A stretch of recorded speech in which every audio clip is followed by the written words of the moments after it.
It is my absolute pleasure to introduce Elizabeth Wolters. She is a senior BFA student in graphic design. She's here to share her thesis work with you. So enjoy.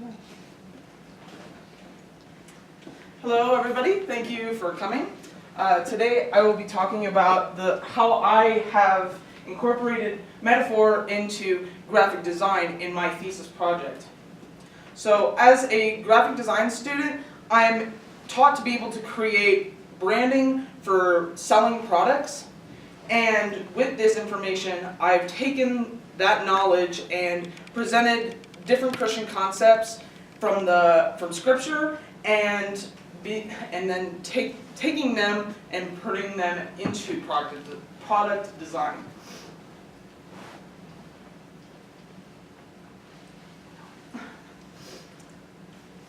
So this is a piece of scripture that I have decided to have at the top of my artist statement, and it's very important to my project and to me because it is about sharing light and sharing the gospel with others. And in here it says that you are supposed to not hide yourself, and it says to not put yourself under a bowl, but just like a lamp, but put yourself on a stand and to light the whole house or light the world. And that is something that I am trying to accomplish through this project. So an overview of what I will be talking about in this presentation. I will first be talking about my artistic influences. Then I'll be discussing how images affect memory. Then I'll be talking about metaphors and how they are related to my artwork. Then illustrating Christian concepts, and then talking about how metaphors are in scripture, and then taking those metaphors and putting them into food designs. And then I will then talk about my artistic process and how I go about making those labels for different food products. And then lastly, I'll be talking about a couple of future projects that I have in mind.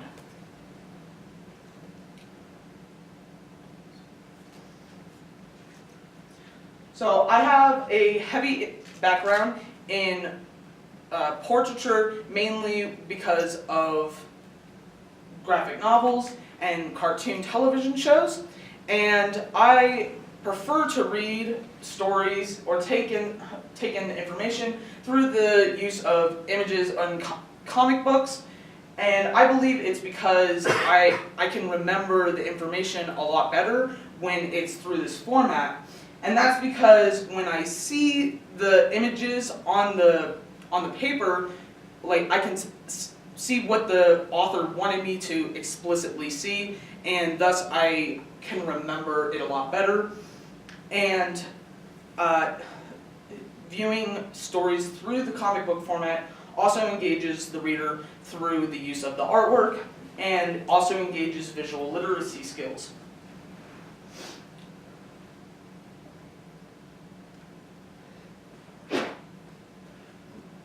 Sorry, it's not. There we go. So this is an example of one of my pieces of artwork.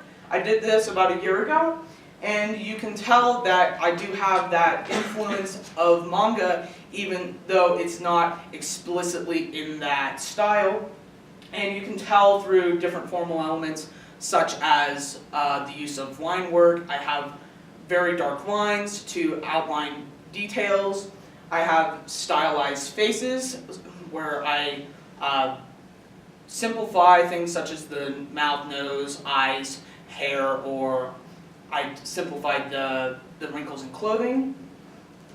And then also there's the use of filling in space. I tend to have a lot of flat colors, or fill in the areas with flat values. And then when there is shading, it tends to have a very distinct cutoff between where the light and shadow is.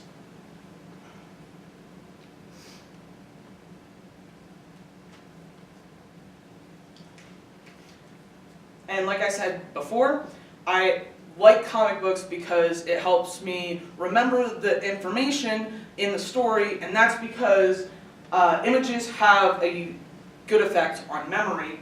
So according to Matthew Levitt, who works for a textbook company and has done research on how images affect learning information from a textbook or for a lecture, says that when you pair different, like very correlating images in the textbook with the information, students are able to remember that information better, and then especially if the lecture that the professor is teaching has correlating images with the textbook, then the test grades are much higher for students.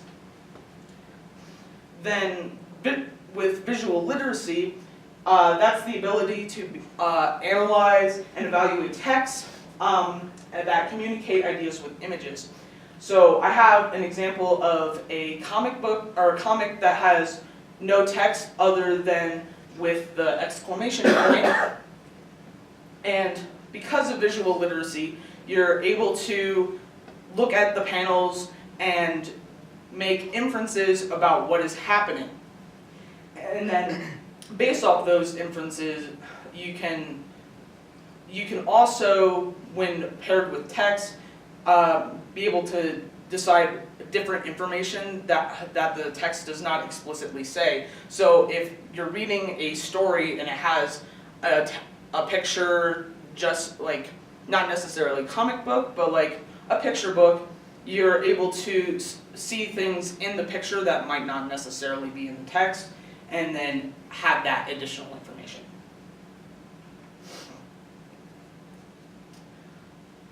Images are also helpful for memory because they're part of the five senses. So when you have the different senses in terms of when relating to memories, you're able to remember things better. And according to Bruce Goldstein, who wrote a textbook named Cognitive Psychology, says that when you're studying similar conditions to the test room, that you are able to have better test grades, and that's because you are familiar with like how the desk feels, how the room feels, and thus have that better connection with the information.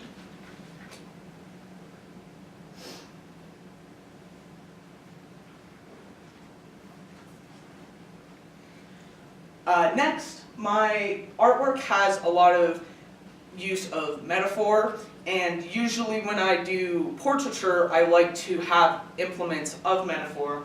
And metaphor is a figure of speech in which a word or phrase is applied to an object or action, and it's not literally applicable.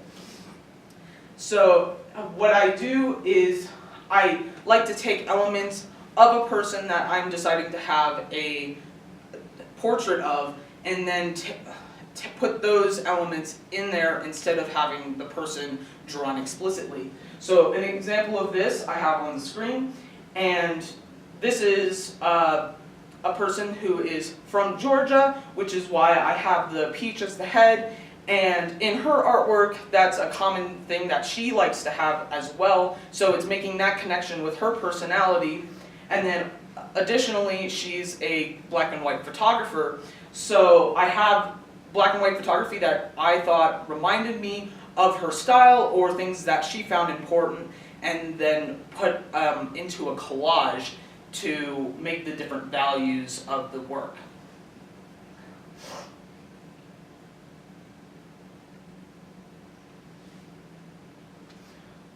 Also, I think that metaphors are important because they can make that link of the type of, they can make that link in the image, in the person's head by making an image.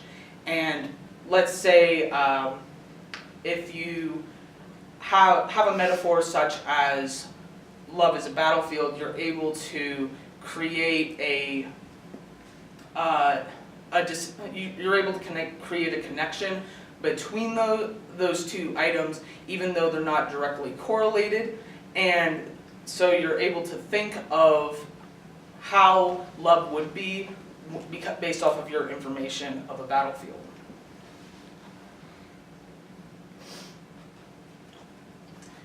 And additionally to metaphors, I think that they're important also because there are many instances in the Bible where metaphor is used. And whether that is comparing Christ to bread or water, or describing the followers of Christ to salt, or when Jesus spoke in parables, there are several instances. And so with this project, I'm taking these metaphors that I have found in the Bible and then taking them literally and putting them into that context of food branding. And the overall idea of why I'm putting these food products together is because food is a very important part of our lives. We have them integrated in our lives every day, and I think that that's how we should be having these elements of Scripture ingrained in our daily life as well.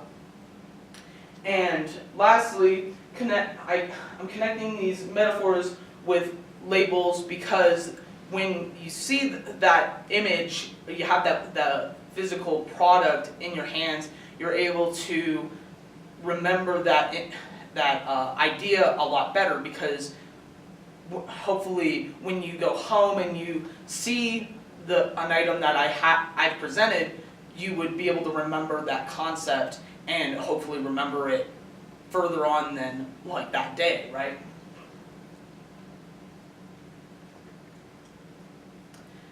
Next, I'll be talking about and showing a few pieces of my thesis project.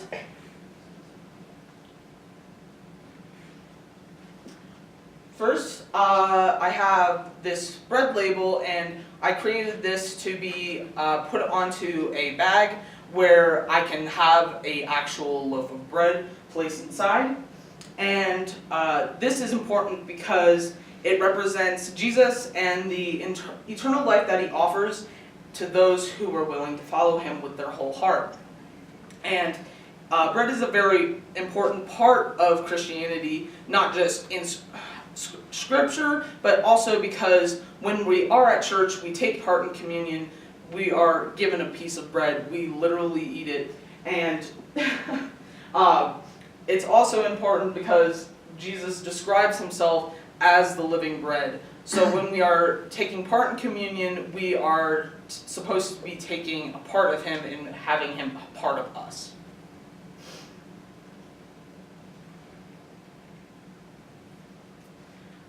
Next, I have a basket of fruit that has different fruit stickers that I've created, and each one represents a different fruit of the Spirit, whether it be love, joy, peace, forbearance, or kindness.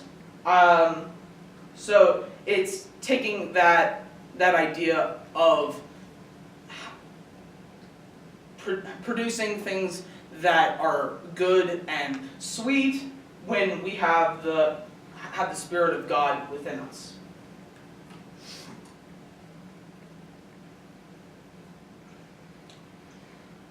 For salt, this is a representation of how under God's influence we are supposed to continue to show goodness in our world, and we are meant to keep evil from spreading. So back in the day, salt was used as a preservative, and since it was, you would use it to keep meat from spoiling. And much like this, we are supposed to preserve the world and keep evil from spreading. And in terms of design choice, I found an interesting pun of sorts. So the title of this one is Soul, and when looking up different translations of soul or salt, I found out that in Croatian, soul is salt, And then I thought that would be interesting because sol is also light in Spanish, and salt is also relating to being the light of the world in this piece of scripture that is related to this piece. So I thought that that was an interesting pun to incorporate. Next, I have seeds, which represent two different parables that were told by Jesus. And one is the parable of the sower and the parable of the mustard seed. And I believe that the parable of the sower is very important because it talks about how the gospel is taken in different circumstances. So as you can see on the back, I have sowing good soil for the best results. Do not let seeds fall along the path, otherwise birds will eat them, and so on and so forth. And this is taken from Matthew 13, where Jesus talks about, he told this in a parable. And then at the bottom, I do have, for more information, reference Matthew 13, 18 through 23. And this is in Scripture where Jesus explains this parable in depth.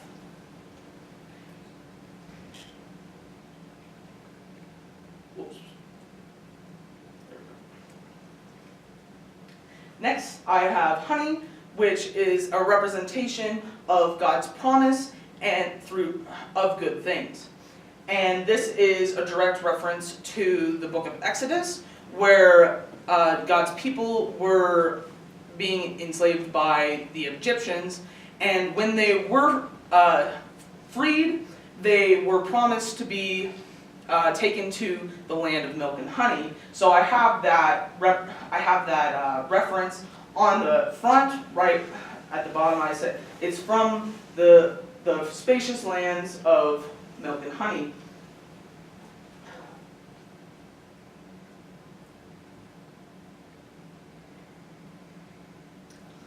Lastly, I have a label for a coffee can. And this is not necessarily directly from Scripture, but it's taking Scripture and having that influence. And with this, it's representing daily quiet time. So we have our daily cup every day. At least anybody who drinks coffee very seldom forgets to drink their morning cup. And so I have that as an example of how we should be taking part in daily quiet time, reading Scripture, having that relationship with Christ, just like we would have our morning cup of coffee. And additionally, taking part in daily quiet time helps gain spiritual energy, just like coffee gives us physical energy.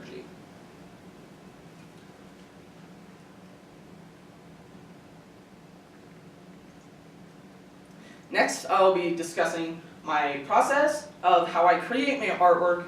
So first, I decide, I want to have this sort of product. I know that there's references of this type of food in the Bible, or I have an idea of how Scripture can be related through a food product.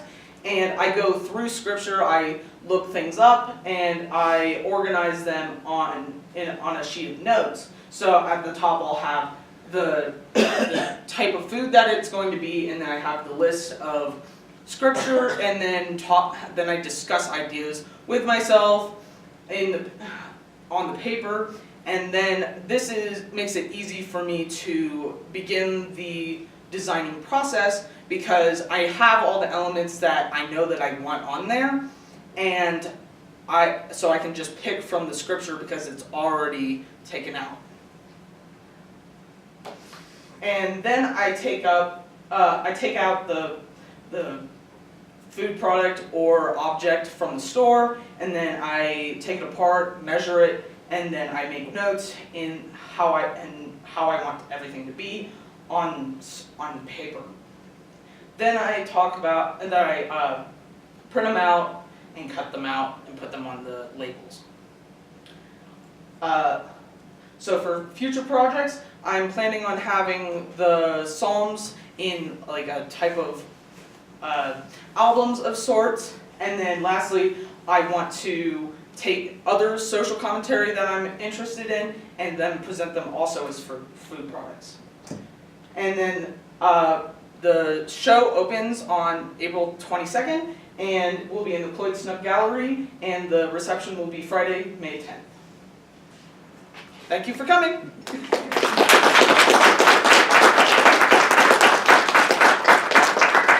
Does anybody have questions?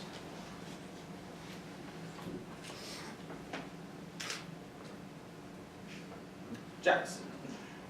Has this process helped you to,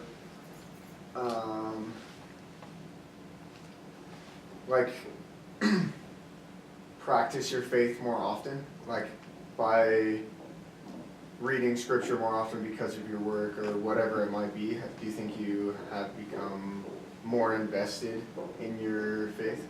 Yeah, that's definitely a thing that has happened. I've been in the scripture a lot more, and I feel like it's having a positive effect on my life. I've been a lot, I feel like I've had a lot more enjoyment in this past semester because of this project. So I do think that I have definitely been way more invested and have grown my faith.